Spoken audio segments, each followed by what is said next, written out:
Saya buka. Assalamualaikum warahmatullahi wabarakatuh. Salam sehat buat kita semua. Semoga teman-teman selalu diberikan eh, kelancaran. Ini Pak Lutfi mana? Halo. Masih. Oke. Semoga diberikan kelancaran dan kesehatan selalu eh, dan rezeki tidak kurang, tidak lebih, selalu cukup. Kelas kali ini akan diisi oleh salah satu praktisi digital marketing yang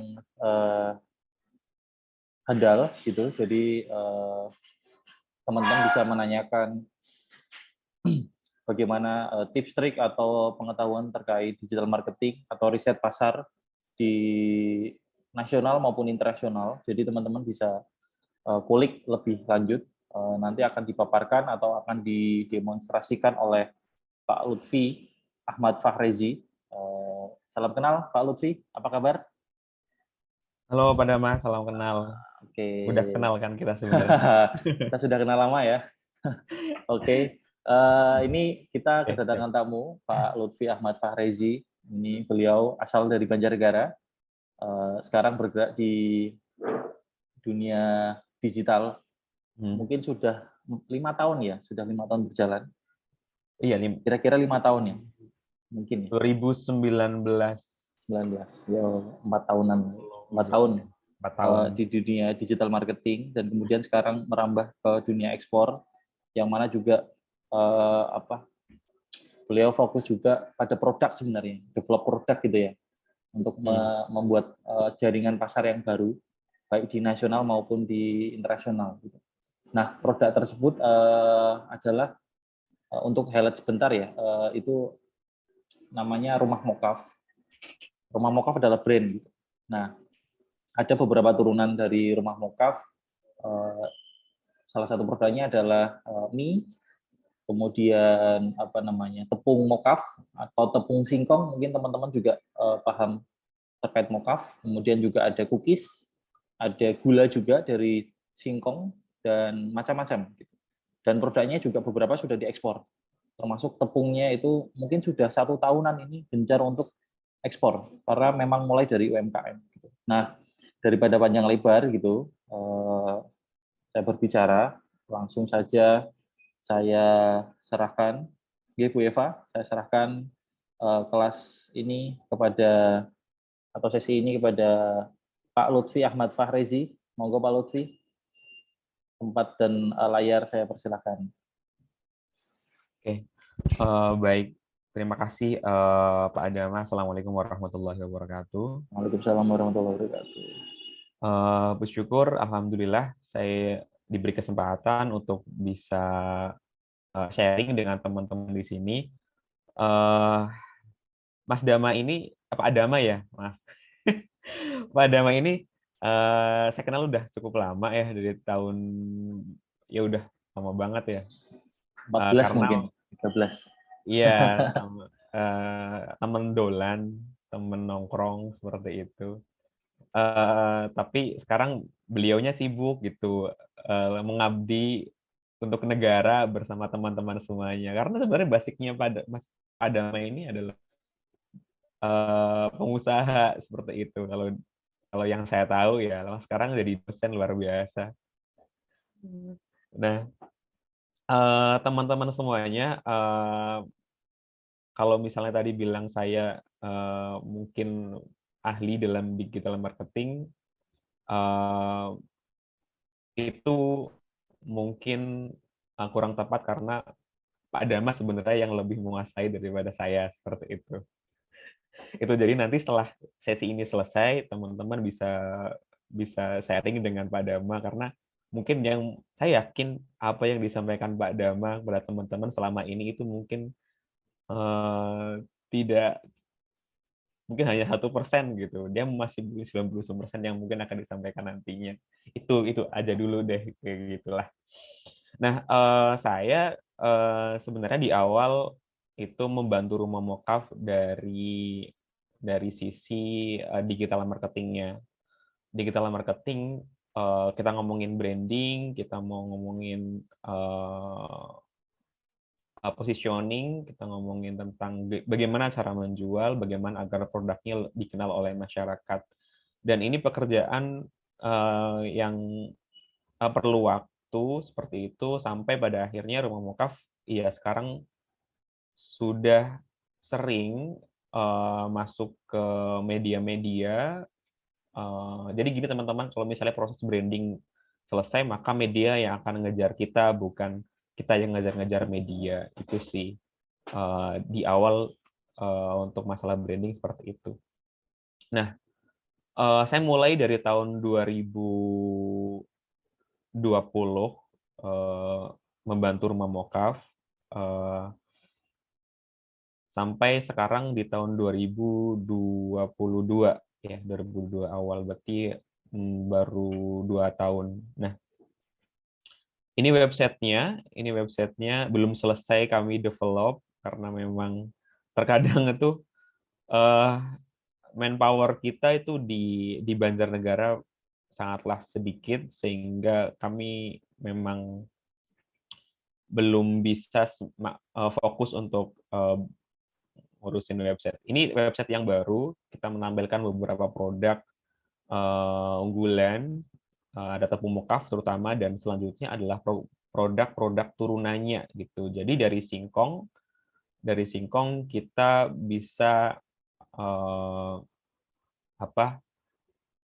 dijadikan tepung mokaf, kemudian tepung mokaf itu bisa dijadikan produk turunan yang sangat banyak. Di sini kami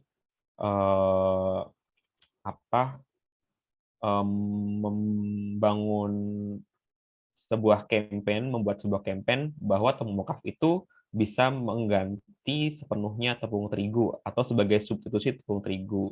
Dan ini merupakan hal yang seksi seperti itu kan, di mana tepung terigu sekarang impor, kemudian tepung mokaf itu adalah buatan lokal, sehingga ada memiliki kita bangga atas apa yang kita buat seperti itu, terutama karena kami memberdayakan petani singkong itu menjadikan value yang lebih, sehingga kalau kita lihat tepung terigu harganya 8.500, kemudian tepung mokaf ini 17.000, 2 kali lipatnya, tapi tetap banyak yang mau beli karena value-nya itu lebih besar daripada price-nya. Itu bukan asumsi kita menanamkan itu di benak para pelanggan kita. Itu. Nah, ini bawah media-medianya seperti itu ya. Foundernya Mas Riza dan Mbak Tami, mereka memang berawal dari usaha sosial, berawal dari sosial, kemudian sekarang beralih ke bisnis seperti itu. Nah, mungkin itu untuk Rumah Mokaf. Rumah Mokaf sekarang concern-nya memang kayak gini loh, Mas, dan teman-teman semuanya, Pak Dama dan teman-teman semuanya. Terkadang kami menjadikan ekspor itu sebuah bonus bagi kita, kayak gitu. Tapi yang menjadi prioritas kita adalah gimana cara agar produk kita bisa dikenal oleh masyarakat lokal terlebih dahulu atau domestik terlebih dahulu, baru kita ke mancanegara. Tetapi pun malahan sekarang yang menyambut baik malah dari mancanegara dibandingkan dengan lokal, karena memang ya dari segi harga kami masih sangat mahal. Itu asumsi dari menengah ke bawah gitu. Kalau menengah ke atas mereka udah punya gambaran terkait dengan value, manfaat kesehatan karena gluten free seperti itu, sehingga lebih sehat dibandingkan dengan menggunakan tepung terigu. Itu sih kampanyenya. Nah, kembali ke tema malam ini terkait dengan riset pasar internasional, sebenarnya tidak jauh berbeda dengan riset pasar nasional. Itu terkait dengan apa sih sebenarnya yang market cari terkait dengan produk kita. Sebelumnya saya akan tanya dulu kepada teman-teman, punya produk macam seperti apa gitu Pak Dama? Apakah ada yang ekspor Ada.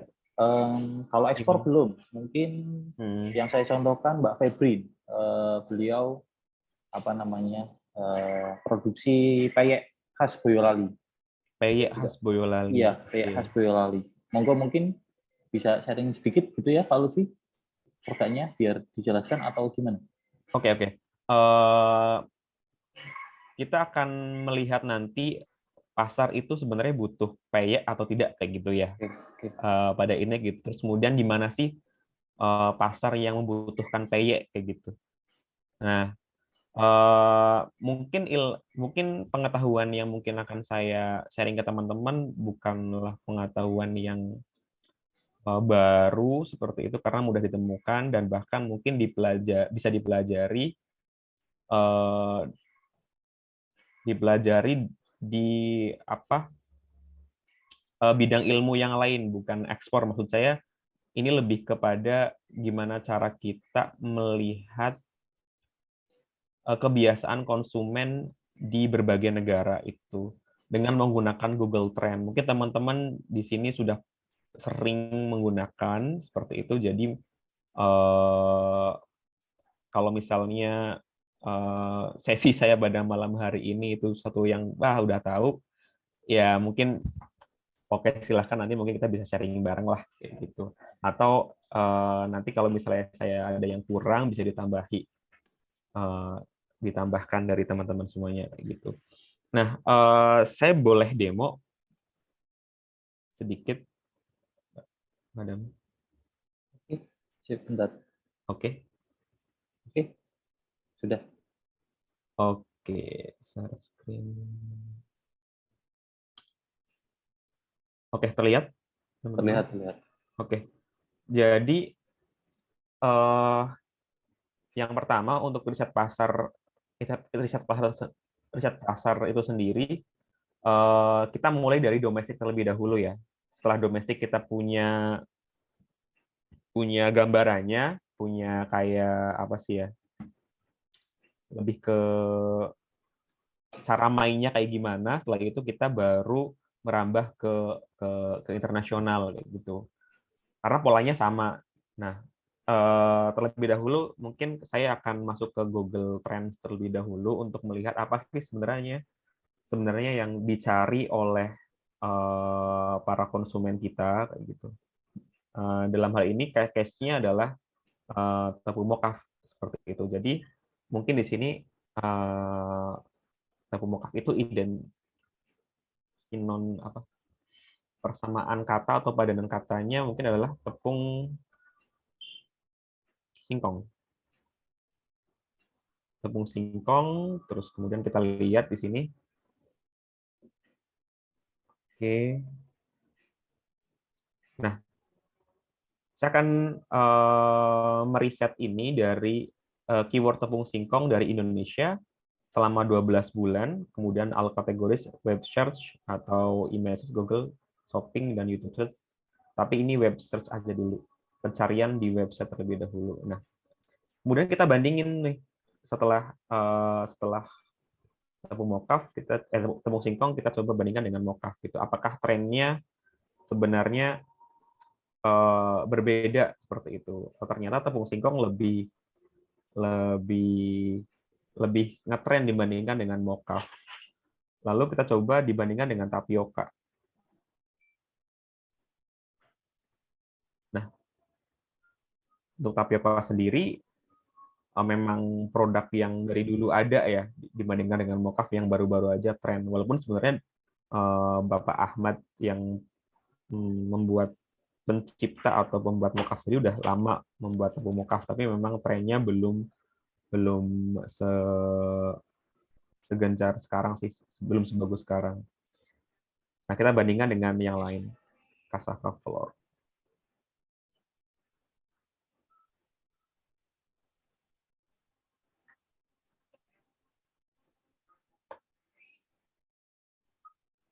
Oke, cassava.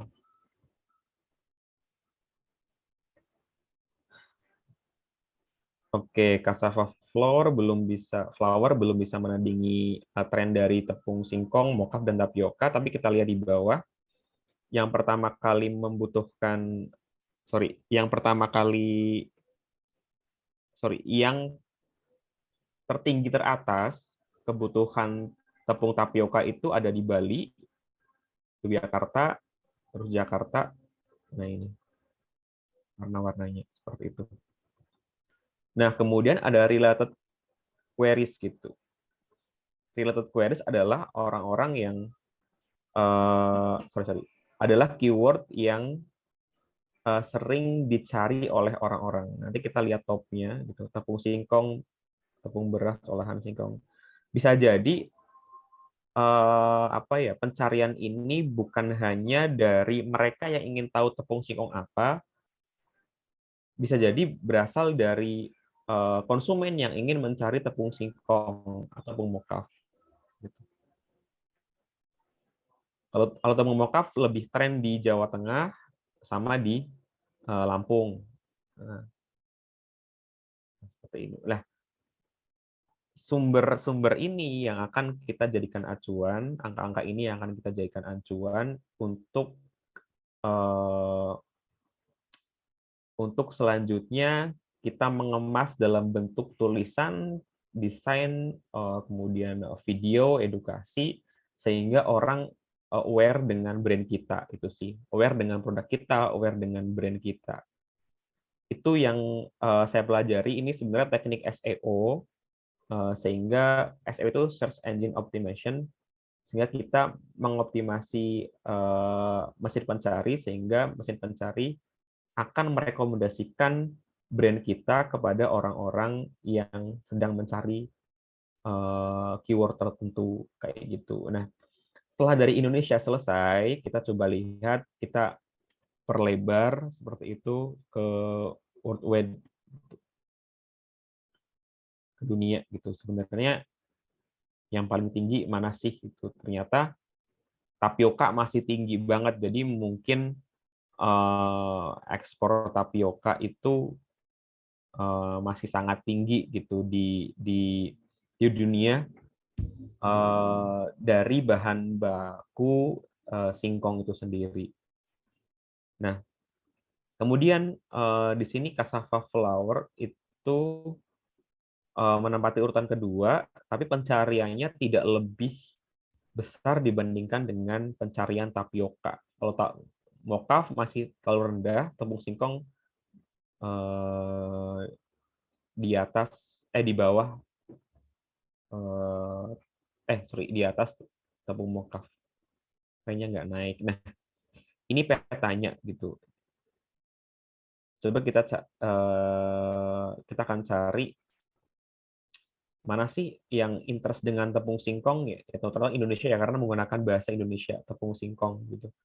Coba kalau kita ganti mocaf, mungkin sudah mulai dikenal gitu di di African Republic gitu, United Arab Emirates, UAE, ya nggak sih, United Arab Emirates, terus Indonesia, Polandia, Barbados seperti itu.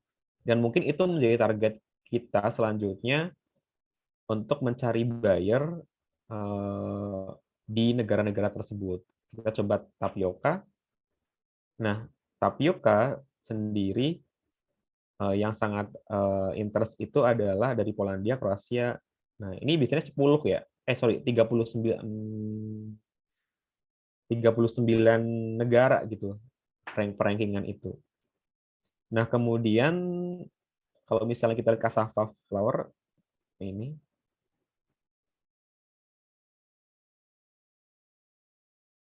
kalau by city bisa, jadi bisa disorting gitu.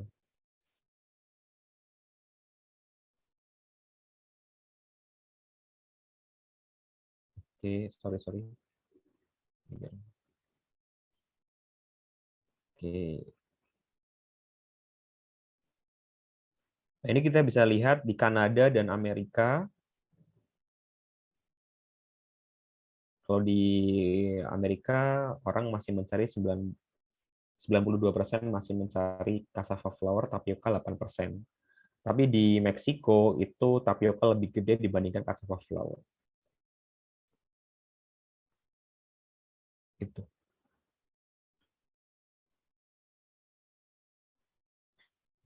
Oke. Selanjutnya setelah kita melihat data seperti ini, maka kita akan target nih di manakah eh, kita akan apa namanya membuat membuat sebuah artikel atau membuat sebuah campaign, dan campaign-nya masuk ke negara mana. Nah, dimulai dari kita akan melihat dengan menggunakan namanya Google Keyword Planner. Nah, biasanya saya seperti ini sih mainnya.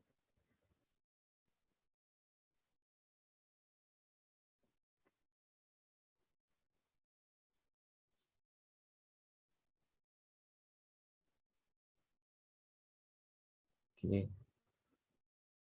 Nah, Google Keyword Planner ini untuk mencari berapa sih pencarian di negara tersebut selama 1 bulan, seperti itu.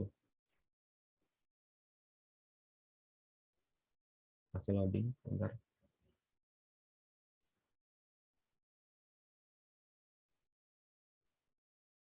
Oke,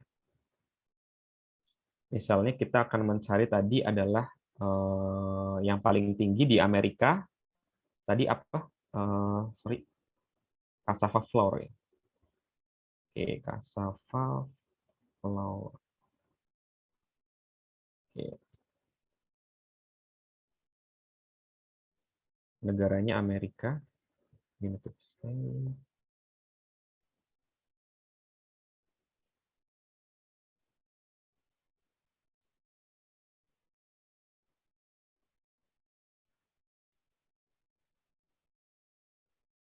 Kemudian Inggris. Oke. Oke, jadi dalam satu bulan itu di Amerika itu ada 10.000 hingga 100.000 orang yang eh,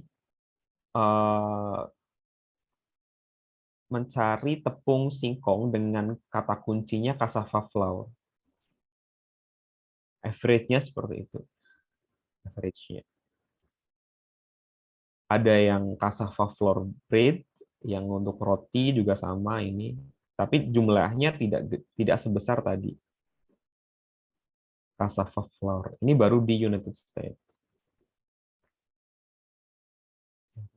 Kelihatan semuanya datanya gitu. Jadi mungkin ketika kita akan mengekspor tepung singkong, kita akan melihat terlebih dahulu di manakah negara yang mempunyai permintaan cassava flour paling tinggi.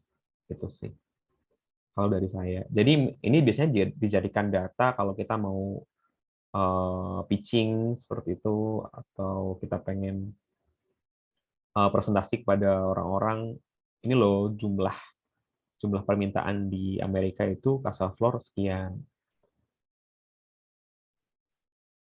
Itu sih.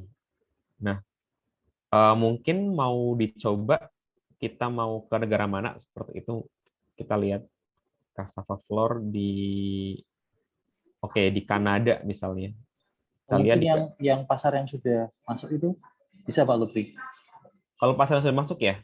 Ya, Oke. coba mungkin reach-nya berapa gitu. Jadi kan Rumah Mokaf sudah terakhir ekspor ke Oman ya, Pak Lutfi ya? Terakhir Oman Oman. country. Kita lihat.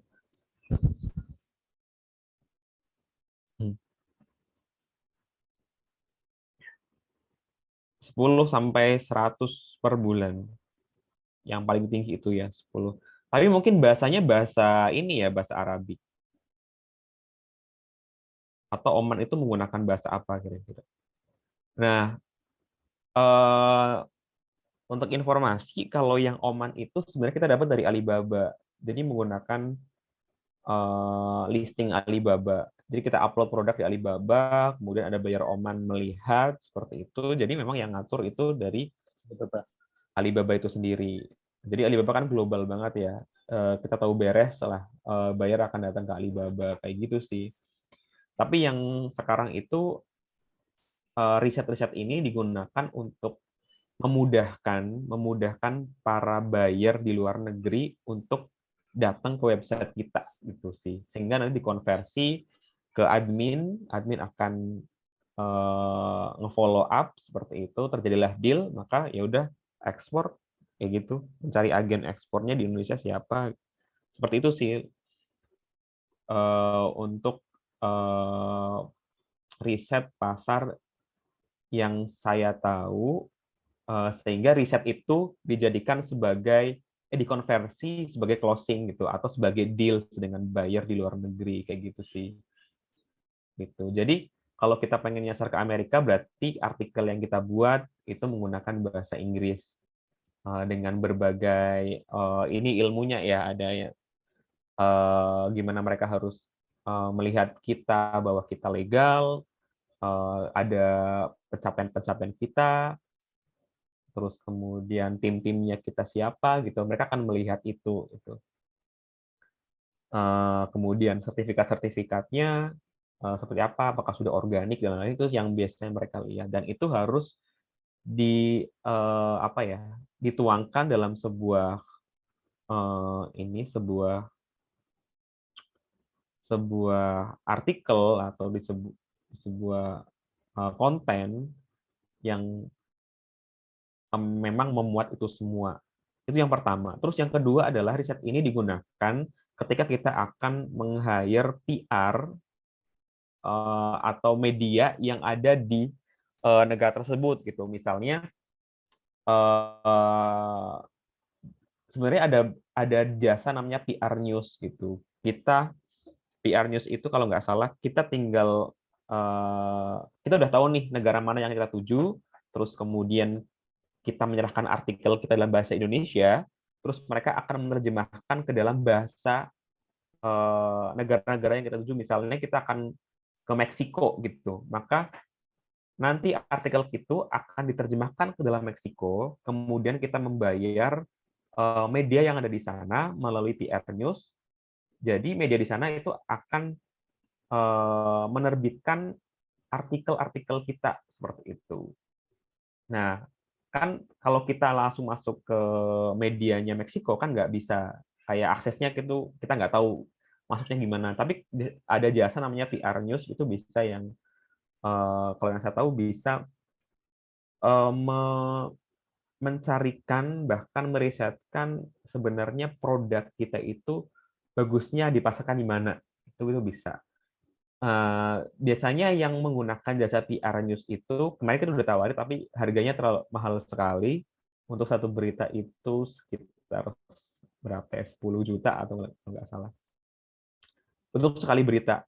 Nah, yang sudah memakai ini biasanya adalah pengusaha kopi, pengusaha pengekspor kopi itu menggunakan jasa PR News. Begitu sih teman-teman. Tapi daripada menggunakan jasa PR News, kita sudah punya website, kita tinggal ini aja membuat artikel dengan menggunakan bahasa mereka. Paling enak sih bahasa Inggris ya karena global. Begitu Pak Dama dan teman-teman semuanya, sesuatu yang bisa saya bagi malam ini. Mungkin selanjutnya apakah ada pertanyaan dari teman-teman? Mungkin teman-teman yang punya usaha gitu, yang rumah mokaf sendiri kalau saya tahu itu memang dimulai dari UMKM gitu. Jadi teman-teman yang punya usaha sekarang masih kecil skalanya gitu dan mungkin masih tergolong belum stabil gitu, tetap dilanjutkan. Kemudian juga jangan lupa kita selalu riset. Nah, saya ingin contohkan atau demokan ini ya, Pak Lutfi ya, Boleh. usahanya Mbak Febri ini yang payek.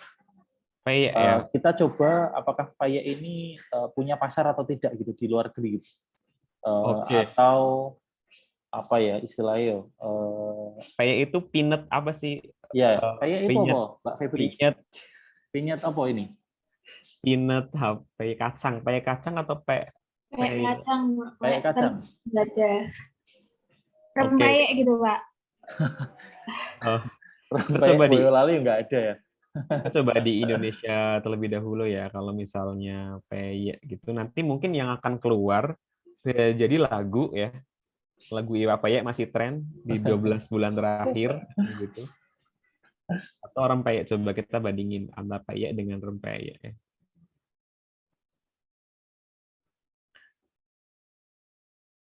Oke, peyek masih tinggi dibandingkan rempeyek, dan yang paling interest terkait dengan peyek itu dari Papua gitu. Nah, kita coba topnya. Peyek kacang, resep peyek, peyek renyah membuat peyek, peyek kacang renyah. Gitu. Bikin peyek udang. Nah, kalau kita lihat di luar negeri, kita nggak tahu nih apa rempeyek itu familiar dengan bahasa di sana gitu. Coba peanut brittle. Oh, ternyata di Hong Kong. Di Jepang itu malahan, iya, punya populasi. Ada orang yang mencari peyek di Jepang gitu. 69% rempeyek. Peluang ini, Mbak Febri. Di Peyek ekspor ke Turki. Jepang. Turki bisa. Peyek. Mungkin peyek yang lain kalau di Turki nih. Mungkin sesuatu Ya, yang karena bahasa lain yang Turki. kita nggak tahu. Kita nggak tahu juga ya kan. United States. Oke.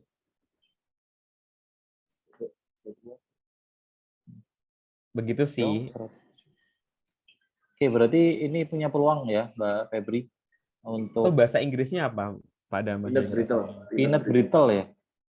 Peanut Brittle, coba deh. BRITTLE. BRITTLE.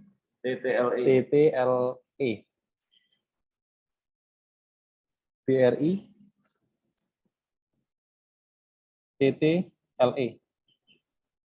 kayak gini ya. Ya. Masuk nggak? Waduh ini. Ini lagi tren nih kemarin di bulan apa nih? Bulan Desember lagi tren. Oke. Ada Hong Kong juga itu. Oke, saya lihat. Coba TKI. Nah, United States. Yang mana? Dari Australia? Mungkin Aussie ya, mungkin ya.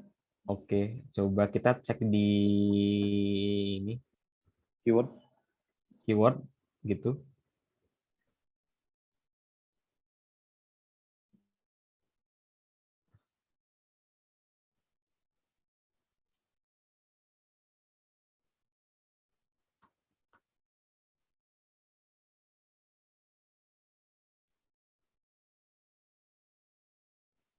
Oke, udah terseleksi. Tinggal bahasanya English. Oke. Oke. Masih lumayan. Lumayan nih 1 sampai 10.000 ya per bulan. Betul. Tinggal dibuat artikel, kemudian para buyer di sana akan mencari pastikan. Ini yang versi paling murah. Seperti itu membuat artikel. Kalau misalnya pengen cepet, ya ngiklan di sana. Penargetannya ya mungkin buyer di luar negeri itu bisa sih. Tuh. Oke, mungkin ada yang mau bertanya, teman-teman, atau bertanya tentang rumah mokaf juga tidak apa-apa. Mungkin akan ada pertanyaan, misalnya bagaimana sih awal mula rumah mokaf atau dengan produk Mokafine itu tepungnya bisa ekspor misalnya. Bagaimana sih cara menemukan pasarnya gitu. Mungkin Ada yang mau bertanya seperti itu atau ada pertanyaan yang lain monggo teman-teman semua?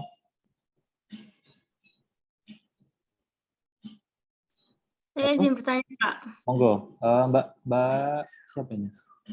Sinta. Oke, Mbak Sinta. Monggo Mbak Sinta. Iya Pak, sebenarnya bertanya tentang mokaf sih Pak. Kebetulan kan karena dari saya sama ada teman-teman saya itu juga lagi coba buat kayak buat mokaf gitu, dan itu memang udah ada rencana gitu kan, baru rencana sih Pak. Tapi kita lagi kebingungan tentang ya sebenarnya buat membantu petani-petani kecil di desa-desa gitu kan, karena rata-rata di sini tuh singkong tuh kayak nggak ada harganya gitu loh Pak. Padahal kan kalau kita bikin mokaf itu lebih ini. Nah, itu pertanyaan saya tuh gimana ya Pak gitu sampai rumah mokaf sendiri tuh bisa sampai ekspor. Terus apa sih tips-tipsnya gitu? Gitu sih Pak.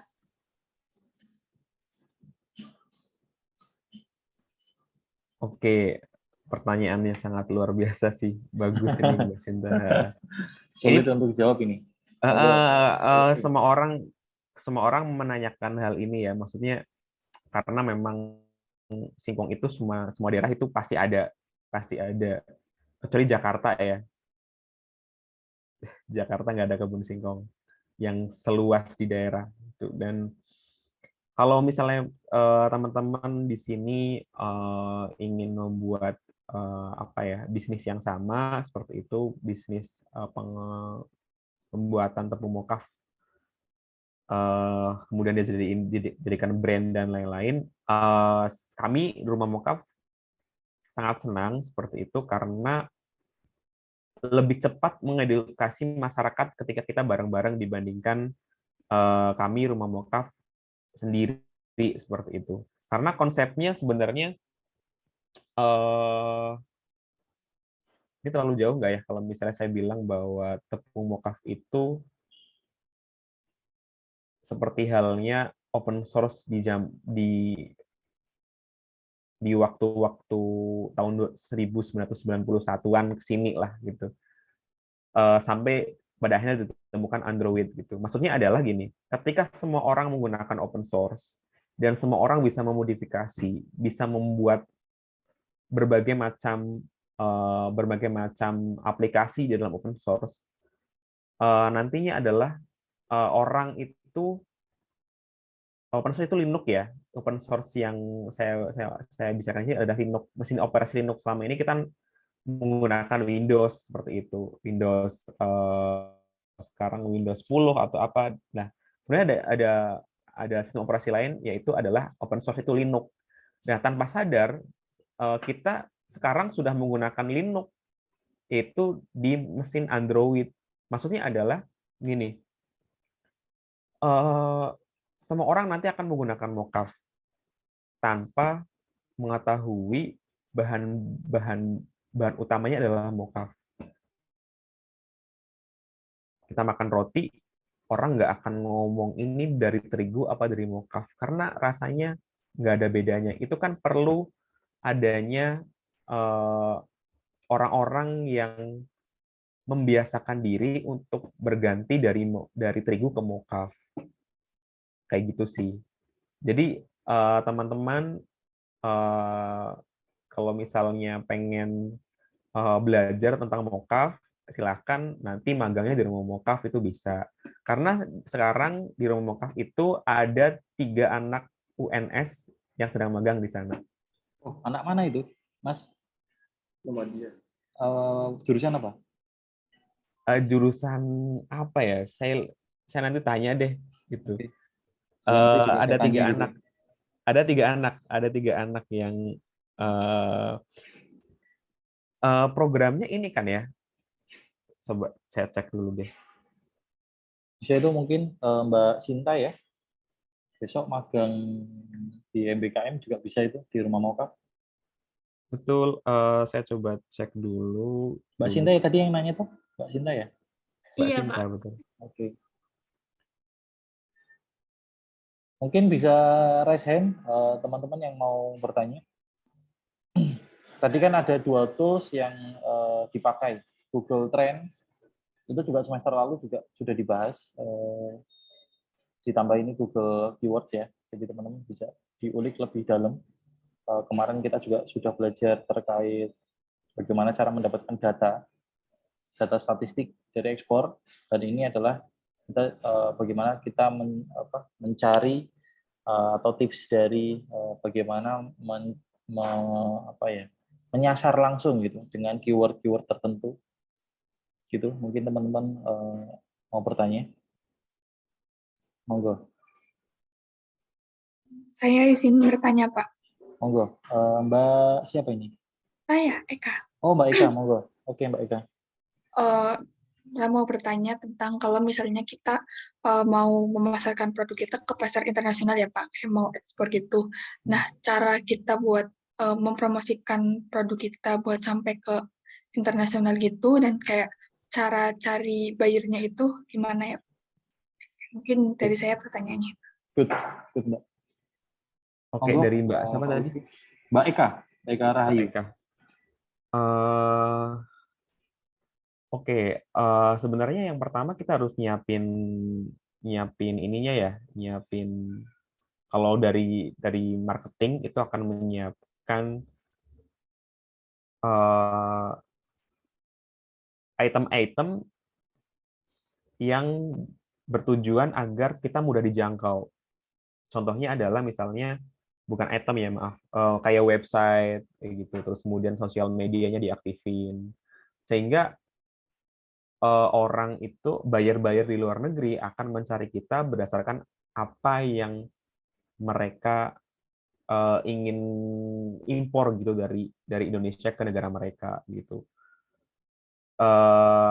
Terus kemudian mereka akan biasanya memvalidasi email harus menggunakan bukan Gmail gitu karena sulit di track. Jadi mereka pun nggak mau ketipu juga ya, mereka nggak mau ketipu. Yang di sini juga nggak mau ketipu juga. Biasanya kita akan saling ngecek domain belakangnya apa sih gitu, domain belakang emailnya apa sih. Kalau masih menggunakan Gmail, nah ini perusahaan perwakilan dari mana, seperti itu. Jadi memang di awal kalau misalnya ingin ekspor sendiri berarti memang harus membuat badan sendiri. Kecuali menggunakan jasa ekspor atau agen ekspor ya, kita cuma menyiapkan produknya, kemudian menyiapkan produknya dan legalitasnya yang dibutuhkan oleh para buyer. Mereka akan nyari sendiri kok sebenarnya.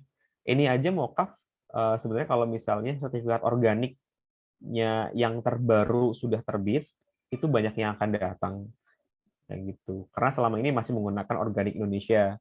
Organik Indonesia tidak begitu kuat di negara-negara Eropa seperti itu. Jadi yang harus dipersiapkan adalah mungkin item-itemnya itu, kalau kita ngomong perjalanan detailsnya gitu, agar kita mudah dijangkau, kemudian kita kredibel, seperti itu sih. Nah itu kan perlu waktu ya, itu perlu waktu banget. Kalau misalnya pengen cepet ya memang menggunakan agen ekspor sih. Gitu. Terus teman-teman kalau misalnya sulit dalam sisi pendanaan, sebenarnya pemerintah kita itu sangat mendukung terkait dengan kegiatan ekspor sendiri. Kami di Rumah Mokaf sendiri itu untuk Alibaba kita disupport Kemenperin. Karena kan biaya listing itu sangatlah mahal ya, katanya 25 juta per tahun. Listing itu belum tentu listing itu nampilin produk kita di Alibaba itu belum tentu closing dalam setahun. Jadi selama kita listing, kita juga mencari seperti itu by email, kemudian berhubungan dengan misalnya para mahasiswa yang ada di luar negeri, link-link kita itu kayak di Mesir kita ada, mereka akan meriset dibutuhkan nggak sih sebenarnya tepung kita itu di Mesir seperti itu, karena ternyata tidak begitu gitu kalau di Mesir. Kalau di Mesir kan ternyata punya ladang gandum sendiri, dan ternyata ladang gandum itu ada salah satunya adalah mensuplai Indomie karena di Mesir juga ada pabrik Indomie katanya. Jadi tepung mokaf kayaknya belum bisa untuk ekspor ke Mesir. Nah, kalau yang Oman sendiri kemarin memang kebutuhan di Oman itu untuk supply ke resto-resto kalau nggak salah, karena orang-orang di Mesir ke Afrika itu punya makanan pokok yang terbuat dari tepung singkong. Begitu teman-teman. Peluang Jadi, berarti ya kalau itu. masih peluang masih gede, cuman yang perlu kita siapkan sih setelah riset pasar yaitu tadi menemukan agen ekspor yang tepat. Gitu. Kalau ekspor saya mungkin pengetahuannya hanya itu aja ya. Tapi kalau riset terus nge-lead market, nge-lead buyer kayak gitu, mungkin saya ada pengetahuan sedikit tentang hal itulah. Itu sih. Begitu, Mbak Eka, terjawab. Mungkin kalau saya sedikit mereview gitu ya dari paparan Pak Lutfi terkait pertanyaan Mbak Eka, yang perlu disiapkan adalah tools marketingnya gitu ya, Pak Lutfi ya, di samping legalitas di dalamnya. Karena instrumen marketingnya juga perlu dikuatkan seperti sosial media, kemudian website, dan juga kepercayaan orang-orang atau calon buyer terhadap merek kita atau perusahaan kita gitu, dengan melampirkan gitu ya email yang tervalidasi gitu ya, dengan domain. Kalau misalnya Mbak Eka kan sekarang masih pakai @uns gitu ya, @student.uns gitu ya. Nah itulah, itu salah satu domain yang resmi gitu. Jadi teman-teman mungkin bisa mendalami besok terkait domain dan website. Begitu. Mungkin teman-teman ada yang ingin bertanya? Pak Almas? Mas Effendi mungkin? Saya izin bertanya, Pak. Oke, Mbak Eka belum puas ini, monggo. Fitriana, Pak. Maaf, Mbak Fitriana ya? Maaf. Monggo, Iya. Mbak Fitriana. Ini saya izin bertanya, untuk rumah mokaf sendiri, kendala yang dirasakan saat memutuskan akan atau setelah melakukan ekspor itu apa saja ya, Pak? Mungkin itu pertanyaannya. Terima kasih. Memutuskan akan apa tadi Mbak Akan Fitri? melakukan ekspor atau setelah melakukan ekspornya itu kendalanya apa saja, Pak? Memutuskan pengembangan ekspor mungkin ya pertanyaannya. Bagaimana sih Iya. Oke. keputusan untuk mengembangkan ekspor itu? Kenapa dan kendalanya seperti apa yang sudah dijalankan? Oke. Karena demand ya di luar negeri sangatlah tinggi, mereka concern terhadap kesehatan. Istilah gluten free itu kan sebenarnya kita temukan di luar negeri ya. Maksudnya gluten itu kan istilah dari luar negeri yang populer di sana. Banyak orang yang memang tidak bisa mengkonsumsi terigu karena mengandung gluten. Nah, pasar itu gede banget gitu di luar negeri, sehingga peluang kita masuk ke sana itu masih sangatlah besar. Nah, kenapa ekspor? Karena seperti ini, ketika demand sudah terbentuk, maka repeat order juga akan ada. Jadi satu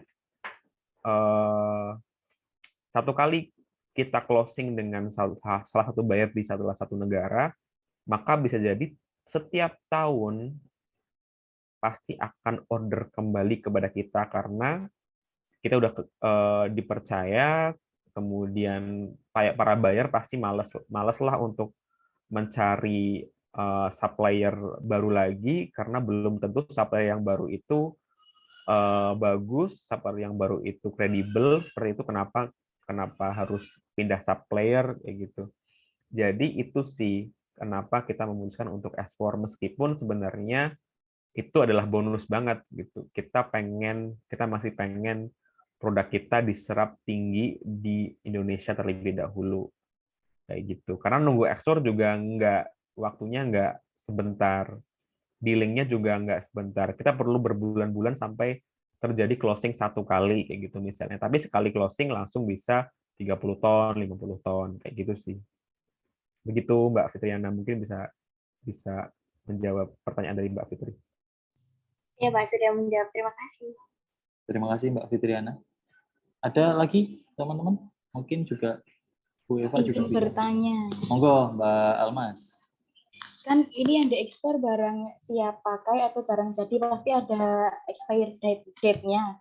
Nah, itu ada ketentuan khusus nggak untuk ekspor atau ya gimana, Pak? Terima kasih. Oke, baik. Kami memang Rumah Mokaf sendiri produknya itu expiry date-nya 2 tahun kayak gitu. Jadi apa ya, masih sangatlah aman untuk diekspor karena bentuknya tepung ya. Kecuali memang bentuknya makanan siap makan atau ready to eat itu expiry date-nya mungkin kurang dari 1 tahun, sedangkan mungkin perjalanan itu membutuhkan waktu 1 bulan, dan Rumah Mokaf masih aman sih untuk ngomongin expired date kayak gitu. Begitu kira-kira apakah menjawab pertanyaannya Mbak? Begitu Mbak. Mungkin ada keresahan dari Mbak Almas ya. Iya. Produk apa gitu. Contohkan aja misal- produk apa gitu. Misalkan egg roll itu bisa nggak ya Pak diekspor? Egg roll. Iya. Oh, makanan ini ya, snack gitu ya? Roti kering, Pak. Oh, roti kering. Roti kering, egg roll. Terus sebenarnya kalau ngomongin makanan itu kayaknya izinnya juga ini ya, ribet juga ya. Saya kurang tahu tuh. Karena untuk raw material aja kayak tepung, terus kemudian misalnya gula aren itu perlu, yang saya tahu itu juga ribet, apalagi yang ready to eat gitu. Tapi kami kemarin ngirim sampel sih ke US gitu. Ada pameran di sana, banyak yang suka, dan ini kami tinggal follow up cookies-nya, dan cookies kita cuma 6 bulan expire date. Nah, saya kurang tahu nih apakah memang nantinya akan diproduksi di sana seperti itu, kita tinggal share ingredientnya, atau langsung dari Indonesia. Tapi sih selama ini cerita-cerita kebanyakan bisa ya, kayak tempe atau apa bisa diekspor kan. Nah, saya kurang tahu nih kalau egg roll. Egg roll kan juga rapuh ya, Mbak? Iya. Betul. Kalau misalnya packagingnya kurang begitu kuat, ya bisa sampai sana juga ambrol bisa jadi. Karena kita juga produksi egg roll, sampai ke Jakarta aja udah nggak berbentuk. Oh, sampai ke Pernah. Jakarta udah nggak berbentuk. Betul. Karena packagingnya Soalnya- oke, boleh, silakan. Soalnya kemarin kan sampai Bandung masih berbentuk, Pak, tapi nggak lewat kayak ekspedisi gitu, kayak titipin di bus-bus kayak gitu, Pak. Oke, bisa jadi. Tapi ongkos kirimnya mahal nggak kira-kira dibandingkan dengan ekspedisi? Iya sih, lebih mahal tadi. Ah iya, betul. Itu sih kendalanya. Baik, Pak, terima kasih. Terjawab ya Mbak Oke. Almas ya, Terjawab, Pak. keresahannya gitu ya, terkait egg roll gitu. Iya. Oke, ada lagi yang bertanya, mungkin Mas Anda yang punya produk baju gitu. Bisa nggak Pak ngekspor baju gitu? Mungkin Mas Anda mau bertanya, Mas? Mungkin pertanyaan saya lebih ke itu sih, Pak, membranding brand saya gitu. Jadi kan mungkin dari awal kan Pak Lutfi bilang kalau hasil dari campaign kita tuh bisa bikin media itu lari ke kita, atau media itu meliput ke kita. Nah, mungkin dari saya tuh pertanyaannya tuh bagaimana tips-tips agar campaign kita tuh berhasil gitu. Oke, Mas siapa tadi? Pak Mas Nanda, Mas Nanda. Berarti punya produk itu ya? ada produk baju. Mas Nanda itu punya Baju ya? Punya brand. Kalau ngomongin branding sebenarnya mungkin nggak cukup dalam waktu 1 jam atau perlu berhari-hari ya. Tapi yang perlu kita kita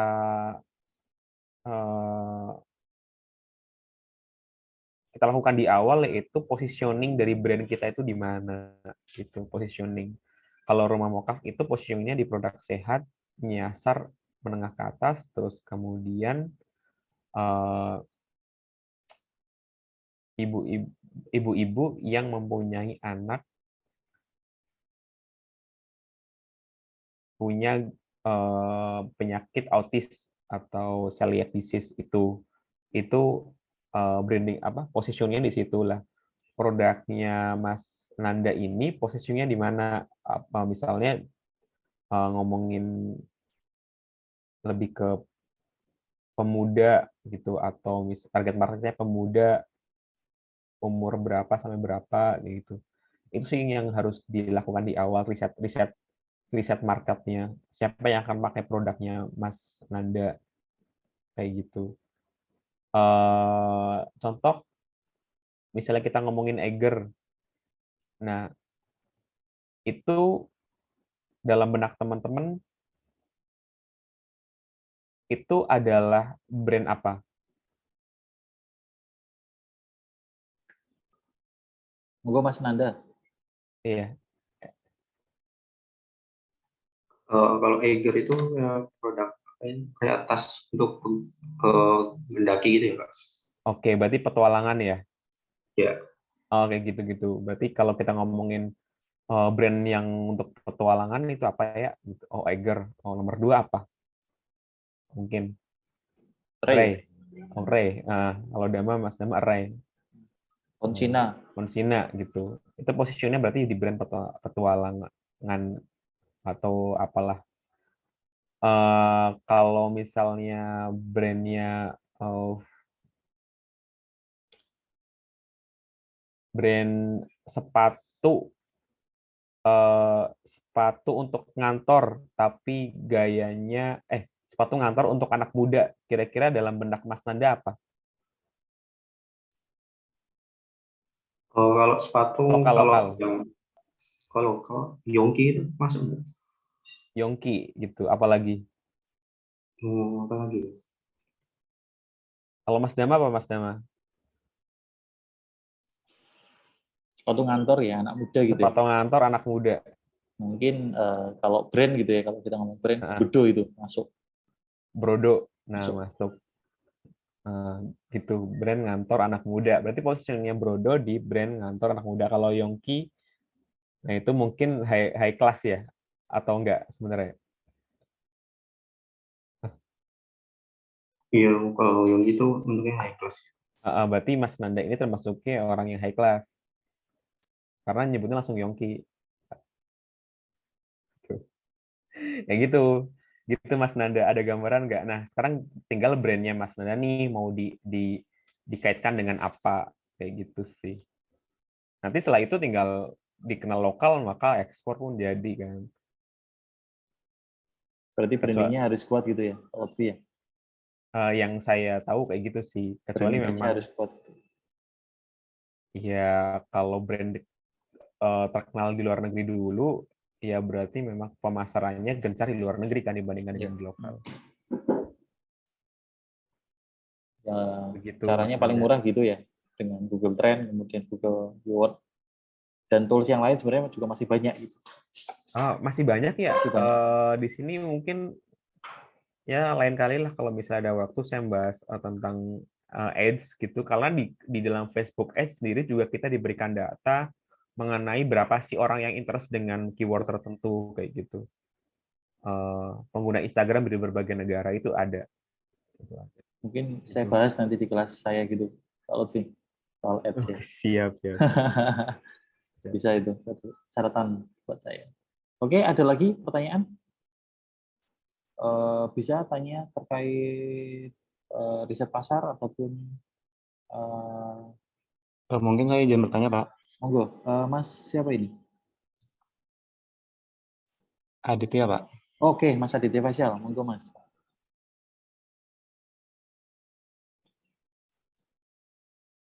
Sekarang bisa, Pak? Monggo, silakan. Monggo Mas. Ya, begini Pak Lutfi, yang saya tangkap kan rumah mokaf ini produk pengembangan dari sebuah singkong ya Pak ya. Nah, bagaimana cara menentukan produk-produk apa saja yang bisa dikembangkan sesuai dengan market pasar itu Pak?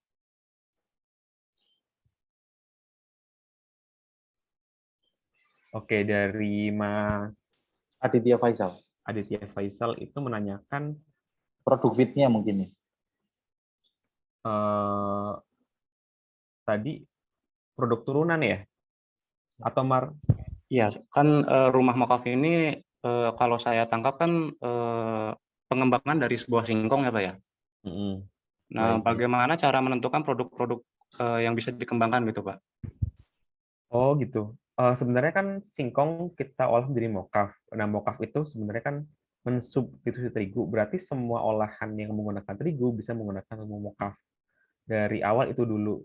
Tuh. Nah, kemudian untuk market fit-nya biar match dengan apa yang dibutuhkan pasar, yaitu dengan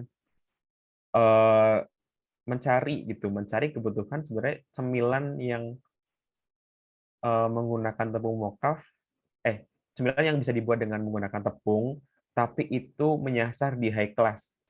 Kalau kita mungkin pilihan pertama, kalau di saya mungkin ketika ngomong cemilan itu yang gurih-gurih, tapi mungkin yang high class, menengah ke atas bisa jadi sesuatu yang cookies gitu. Cookies kan bukan dari dari Indonesia ya kan, istilah cookies itu sendiri. Nah, kita membuat produknya seperti itu. Jadi pasar butuhnya apa untuk target market menengah ke atas itu apa, lah kita buatnya sesuai dengan kebutuhan pasar. Jadi istilahnya market fit kayak gitu kalau nggak salah. Kayak gitu. Jadi tidak asal membuat produk juga gitu. Nah, kalau ingin menyasar menengah ke bawah bisa aja dengan membuat combro atau olahan singkong yang lainnya ya. Gitu. Combro bisa apa Mas Dama apa kalau misalnya pengen keripik biasa ya, keripik mokaf biasa ya, Keripik rumahan. keripik rumahan, walaupun sebenarnya keripik bisa juga naik kelas kan, bisa bisa untuk high class, cuman ya kalau ada keripik sama cookies kayaknya lebih menarik cookies kayak gitu. Itu sih. Gitu Mas Aditya Faisal. Mungkin lebih nyasar ke marketnya gitu ya, jangan fokus ke produknya ya gitu ya. Betul. Awal gitu ya. Misalnya kembali lagi mokaf bisa menggantikan terigu. Nah, kebutuhan market apa sih? Kita misalnya pengen sarapan, bikin sarapan orang kaya itu bikinnya pancake, maka kita buat tepung pancake gitu. Orang kaya biasanya makan semua sereal, ya kita buat sereal kayak gitu. Kalau kita menengah ke bawah, makanya nasi sama mendoan. Ya mendoan, berarti mungkin buat tepung mendoan, buat tepung fried chicken kayak gitu. Itu masih bisa gitu sih Mas. Berarti mungkin kita bisa belajar ini dari Pak Lutfi, kita jangan fokus di produknya, tapi marketnya. Karena pebisnis itu realistis dengan marketnya gitu ya Pak Lutfi ya. Betul. Kita banyak barang, kita banyak stok, tapi kita tidak bisa ngeluarin barang kan sama aja gitu ya. Meskipun efek rumah kaca bilang pasar bisa diciptakan kan. Nah, tapi bisa jadi bisa. Oke, ada pertanyaan lagi, Mas Adit? Cukup puas dengan jawabannya? Sudah Pak, berarti kita harus ini ya Pak ya, mencari peluang buat produk itu sendiri ya Pak. Pasar Mas, kalau mungkin fokusnya ke pasar Mas. Jadi ketika ada pasar yang memang punya daya serap yang tinggi gitu dan peluang yang belum jenuh, masih blue ocean gitu, belum red ocean ya, itu bisa dibuat produknya gitu. Jadi ketika kita masuk pasar yang jenuh juga yo persaingan sangat ketat juga gitu, dan butuh effort yang cukup lumayan. Gitu Mas Adit. Atau ada tambahan dari Pak Lutfi? Oke. Betul sih seperti itu Pak Dama. Sepertinya cukup sih tadi. Oke, Benar. ada lagi mungkin teman-teman yang punya usaha? Pak Dama, saya izin bertanya. Monggo, Mbak Dian. Ya, untuk rumah mokaf sendiri itu pernah mengalami kesulitan dalam ekspor nggak ya? Soalnya kan beberapa UMKM di Indonesia itu kan juga sulit ekspor. Nah, di rumah mokaf sendiri itu pernah mengalami kesulitan dalam hal itu atau tidak? Terima kasih. Pasti ya. Kita di lokal aja mengalami banyak kesulitan, apalagi di mancanegara seperti itu, bahasanya beda, terus kemudian waktunya beda. Nah, kita yang biasanya perlu menyesuaikan dengan waktu mereka. Nah, apalagi ekspor, biasanya telepon, mungkin perbedaan waktunya, kita yang mungkin sedang istirahat jam 1 dini hari, mereka masih siang seperti itu. Dan mau nggak mau sebagai customer service atau sebagai sales ekspor, kita harus mengangkat telepon tersebut dan melakukan rapat di jam-jam tertentu. Itu sih. Nah, kendala yang lain juga kalau kita menemukan dari luar negeri adalah komunikasi. Komunikasi di mana menggunakan bahasa-bahasa yang mungkin bahasa-bahasa kita, sehingga biasanya kita perlu untuk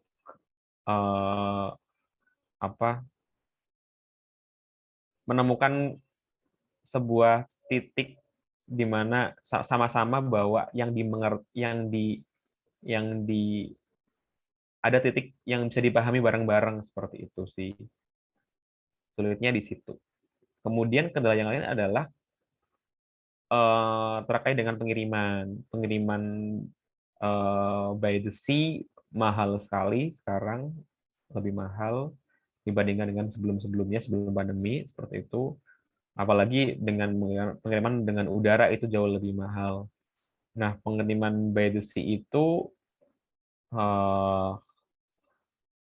ya kita akan misalnya katakanlah masuk ke kontainer, ya perlu adanya pengamanan yang lebih ya kan, karena produknya tepung, dibuat palet-palet, dibuat kerangka seperti itu, dan itu membutuhkan biaya yang tidak sedikit. Banyak hal ya yang bisa kita pelajari di awal. Mungkin di awal pertama kali kita ekspor itu keuntungan kita sedikit, tetapi setelah itu kita mempunyai beberapa hal yang bisa dipelajari, sehingga ketika kita akan ekspor kembali itu bukanlah hal yang sulit. Itu sih. Kecuali memang menggunakan agen ekspor, ya itu udah beres masalahnya. Itu udah cerita lain. Kayak gitu, Mbak. Oke, Baik. gitu Mbak Dian. Oke, terima kasih. Ada gambaran ya? Mbak Sekar mungkin mau bertanya? Kalau sebentar. Atau Mbak Dian nambah, monggo. Iya, kalau untuk masalah legalitas dari rumah makan sendiri itu bagaimana, maksudnya? Sudah. Iya, itu mungkin.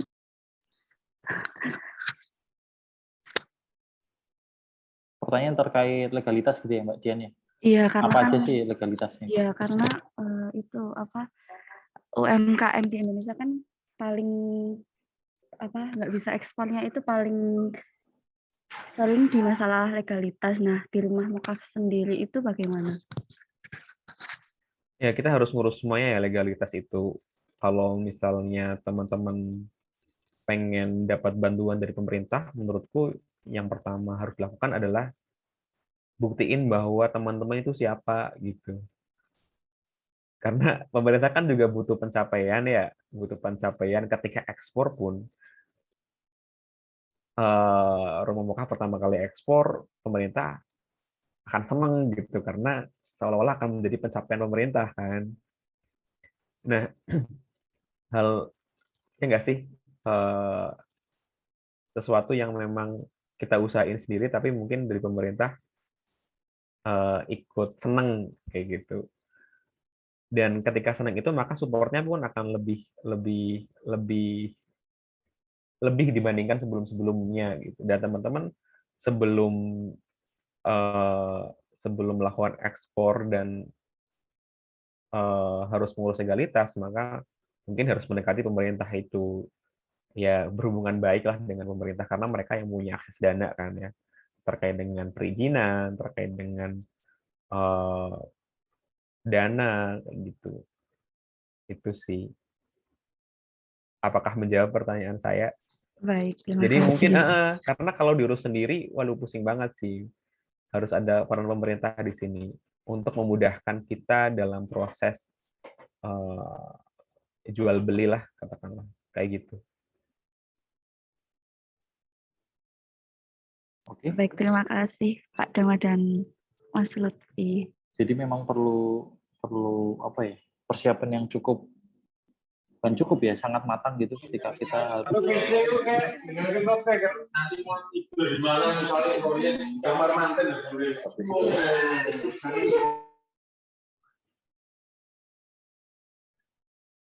begitu. Jadi perlu memang persiapan yang sangat matang ketika kita mau ekspor gitu. Karena legalitas juga apa namanya ya, sangat penting. Rumah mokaf sendiri juga mencapai atau mendapatkan sertifikat organik yang di Indonesia juga prosesnya panjang gitu ya, Pak Lutfi ya, dan mahal juga ya ketika kita mengurus sertifikat gitu. HACCP juga kan mahal juga dan prosesnya panjang gitu kan. Mahal, yang saya dengar sih mahal ya, karena saya ngurus marketing, jadi kadang-kadang hal-hal kayak gitu, aduh nggak pengen mikir deh. Nah, jadi temukan partner yang baik untuk ngurus itu semua sehingga pekerjaan-pekerjaan kita jauh lebih ringan lah daripada ngurus-ngurus kayak gitu. Kan ada bagian sendiri-sendiri gitu. Biasanya mahal, memang mahal sih, mahal banget. Dari bisa mahal. Tapi itu bisa diraih gitu ya. Bukan diraih ya, bisa dibantu dengan dana-dana dari pemerintah gitu. Kalau di Jogja sendiri kemarin saya sempat datang ke salah satu perusahaan di sana, itu malah kan ada dana keistimewaan kalau nggak salah ya yang bisa diakses. Ya, kalau Jogja ada dana keistimewaan yang sangat besar. Sangatlah besar gitu. Ya itu tinggal pinter-pinternya orang ini sih, orang PR-nya ya kan, berhubungan baik dengan pemerintah gitu. Oke, menjawab ya, Mbak Dian? Menjawab Pak, terima kasih. Mungkin satu pertanyaan terakhir dari teman-teman. Monggo. Atau mungkin Bu Eva juga mau bertanya? Tidak apa-apa. Atau teman-teman yang lain bisa bertanya. Yang teman-teman dari semester 2 juga. Monggo dimungkinkan untuk bertanya gitu. Mas Apel kemarin ya? Yang bertanya Bu Eva ya? Ya, Pak Lutfi, saya mau bertanya terkait misalkan ini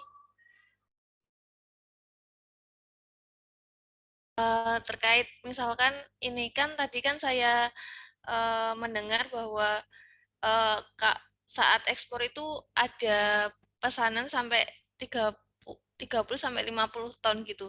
Nah, ini gimana ya? Maksudnya berarti perusahaan harus mempunyai modal kerja yang cukup besar gitu untuk awalnya sampai ekspor gitu, Pak. Atau bagaimana ya, Pak? Terima kasih. Masih mute. Sorry. Jadi saya ulas kembali ya, berarti pertanyaannya adalah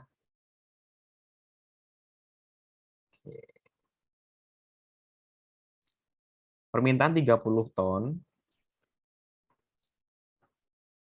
Bisa diulangi Mbak Eva? Dengan permintaan 30 ton sampai 50 ton itu bagaimana ya untuk manajemen modal kerjanya? Apakah perusahaan benar-benar menyediakan in cash-nya itu seperti sebesar itu atau bagaimana gitu? Terima kasih. In cash ya, in cash berarti modal di awal gitu ya. Sebenarnya modal di awal itu kan dari DP, Mbak. Jadi sebelum kita melakukan proses ekspor itu, deal-nya ada kita kan ngirim surat penawaran ke buyer gitu. Ngirim penawaran di mana dalam surat itu ada syarat ketentuan di mana DP dulu 50%, kemudian ketika barang siap DP 80%, kemudian ketika barang sudah mulai dikirim 100% seperti itu. Jadi sebenarnya modalnya yaitu dari DP itu gitu. Itu sih, Bu Eva. Oh, berarti kan tadi kan pembelian itu kan dari Alibaba. Berarti setelah Alibaba antara buyer dan seller ini ada komunikasi tersendiri di luar Alibaba seperti itu ya? Ada. Jadi kayak Alibaba di sini hanya platform listing sih. Platform listing di mana kita menampilkan produk-produk kita, ada kontaknya kita, mereka akan komunikasi via email setelahnya. Kayak gitu. Tapi untuk bayar Alibaba sendiri, untuk biaya listingnya cukup mahal. Jadi sebenarnya saya jadi lebih tertarik lagi gitu menanyakan, kan selama ini yang saya tahu kan metode paling aman itu adalah LC gitu, letter of credit gitu. Jadi ketika Pak Lutfi membuat suatu perjanjian dengan ada DP sekian persen, kemudian termin sekian lama, terus 80% dan lain sebagainya, berarti itu nggak menggunakan metode letter of credit gitu ya, Pak? Baik, kalau di saya, maaf sekali, saya belum tahu akan hal itu. Dalam artian, saya tahu proses dealingnya seperti itu. Surat penawarnya saya yang ikut buat, gitu terkait dengan penawaran harganya. Tetapi setelah proses pembayarannya itu, apakah menggunakan LC atau apa, itu biasanya CS kita yang lebih tahu kayak gitu sih. Itu sih Mbak, mungkin saya tidak bisa menjelaskan lebih detail terkait dengan hal itu. Tapi yang saya tahu sih untuk saya lihat sendiri gitu, ada dana masuk, terus kemudian berkali-kali sampai barangnya sampai di sana, terus kemudian mereka membayar penuh gitu. Ada yang seperti itu. Metodenya saya kurang tahu juga sih. Tapi sih itu proses panjang banget ya Mbak. Proses panjang banget, itu pun diawali dari ngirim sampel berkali-kali kayak gitu-gitu loh. Itu.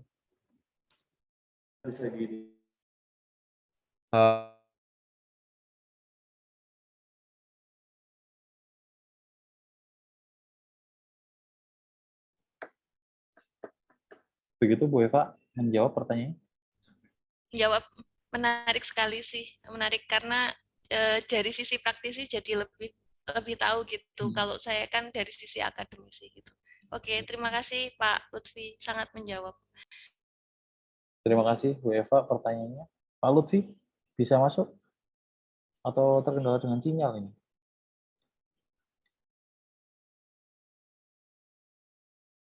Wah, ini mungkin kelempar ini, terkendala dengan sinyal. Oke. Sampai mana tadi? Oh, sorry. Nggak apa-apa. Jawabannya sudah sangat menjawab dari pertanyaan Bu Eva tadi, dan sangat puas karena kita sebagai akademisi juga perlu tahu secara teknis bagaimana situasi di lapangan gitu, yang dilakukan juga oleh Rumah Mukaf, dan sudah sangat jelas ya, maksudnya ada gambaran ketika kita bisa memulai ekspor gitu, mulainya dari mana, kemudian apa yang harus kita lakukan, yang secara gratis dulu ya, yang secara murah gitu ya, itu tadi juga sudah dijelaskan. Betul. Tadi sampai mana mungkin saya tadi koneksinya Bu Eva mungkin bisa diulang. Oh ya, jadi sebenarnya tadi Pak Dama udah menyimpulkan. Jadi kan tadi pertanyaan saya itu kayak gini Pak, kalau saya kan sebagai akademisi kan mempelajarinya bahwa step-stepnya itu setelah sales kontrak itu bakalan nanti ke letter of credit. Tapi ketika saya mendengarkan dari Pak Lutfi dari sisi praktisi, ternyata di lapangan itu berbeda gitu loh. Maksudnya ada case-case sendiri yang ternyata menerapkan kayak metode DP dulu atau segala macam seperti itu loh. Kan selama ini kan ada pelatihan-pelatihan kelas yang membahas seperti itu kan, kayak freight forwarder dan lain sebagainya. Praktisi kadang juga beberapa kasus tuh awalnya tuh LC berhasil terus, kemudian akhirnya transfer, tapi pada saat pemerintahan itu turun, dia itu barangnya udah nyampe tapi ternyata nggak dikirim gitu loh, nggak transfer gitu loh Pak. Itu juga ada kejadian seperti itu. Jadi memang mungkin untuk kasusnya kan sendiri-sendiri, bayarnya juga sendiri-sendiri gitu. Jadi ya dapat ilmu baru lagi sih di lapang itu seperti apa itu Pak Lutfi. Oke. Karena selama ini kan dari sisi akademisi kan LC dianggap metode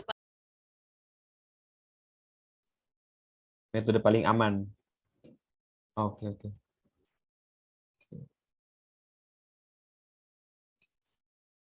Begitu Pak Lutfi. Mungkin ini sesi terakhir kita atas pertanyaan dari Bu Eva dan teman-teman. Terima kasih atas partisipasinya gitu. Mohon teman-teman ini sebelum kelas ditutup dan sesi ini ditutup, teman-teman bisa on cam agar saya tahu dan bisa ngecek siapa saja yang sampai akhir gitu. Karena kemarin saya cek itu ada 20-an sampai 30-an mahasiswa ini tidak tidak sampai akhir. Monggo teman-teman on cam terlebih dahulu agar saya cek satu-satu ini. Monggo langsung aja di WA ini teman-teman yang lainnya belum on cam. Oke, Mas Mustafa Hadi, monggo Mas.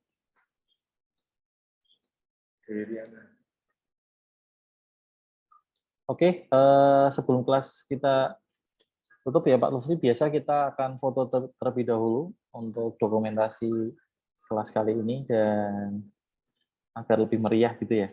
Kelihatan meriah ini kan, fotonya banyak. Gitu. Monggo Pak Lutfi dan teman-teman bisa senyum. Saya hitung mundur. 3, 2, 1. Oke, slide kedua. Monggo teman-teman. Nah, ini kan pada on cam semua. Saya hitung 1, 2, 3. Oke, lagi slide ketiga, yaitu mundur Mas Rizky Tambunan, senyum Mas. 1, 2, 3. Oke, slide keempat. Nah, ini yang tidak on cam ini, saya catat ini. Oke, 1, 2, 3. Oke, sudah saya catat ini. Nanti saya akan cek nih di OCW-nya ya gitu ya. Oke, gitu. Pak Lutfi ada closing statement gitu dari Pak Lutfi, monggo untuk kelas kita dan perkembangan UNS untuk lebih maju gitu di prodi manajemen perdagangan. Monggo Pak Lutfi. Oke, baik. Mungkin dari saya, teman-teman kalau misalnya mau ekspor, kalahkan lokal terlebih dahulu ya. Kalau lokal terlebih dahulu udah jaya, udah tools-nya udah siap, secara brand, secara mungkin tim, dan lain-lain, baru kita siap ekspor. Karena kalau digarap sendiri, ya mumet gitu. Apalagi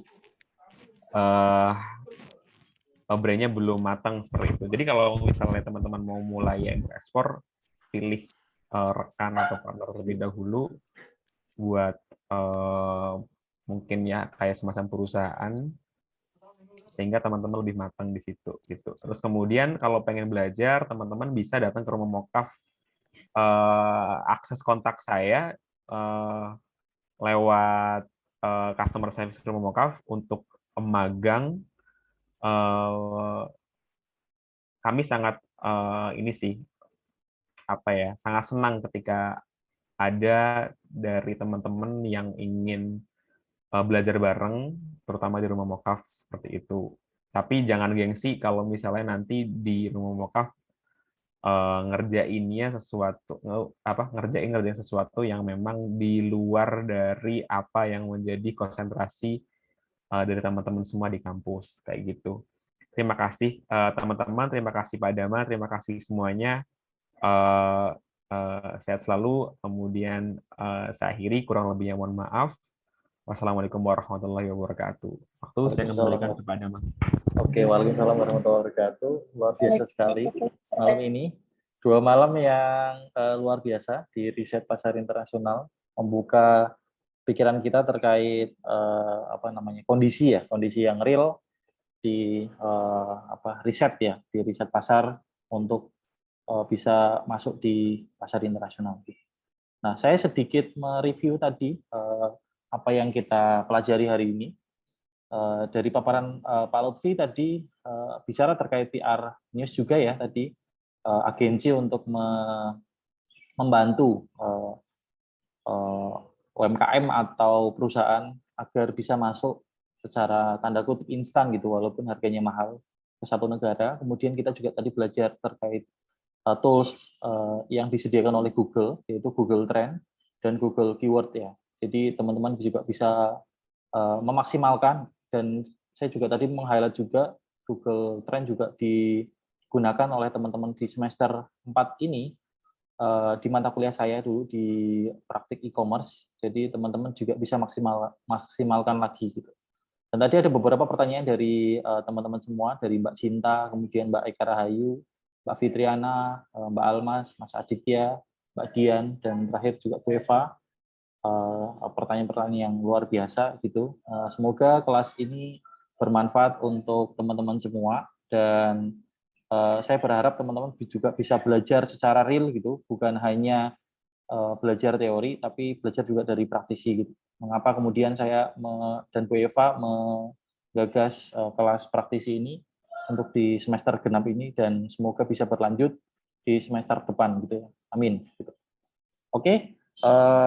Terima kasih teman-teman semua atas partisipasinya malam ini, dan besok juga ada kelas praktisi lagi untuk mata kuliah Sistem Informasi Logistik yang juga insya Allah juga praktisi yang real juga ya gitu, di dunia logistik. Oke, dan teman-teman semester 2 juga bisa bergabung di kelasnya Bu Eva juga. Begitu. Terima kasih Pak Lutfi, terima kasih Bu Eva, terima kasih rekan-rekan semua.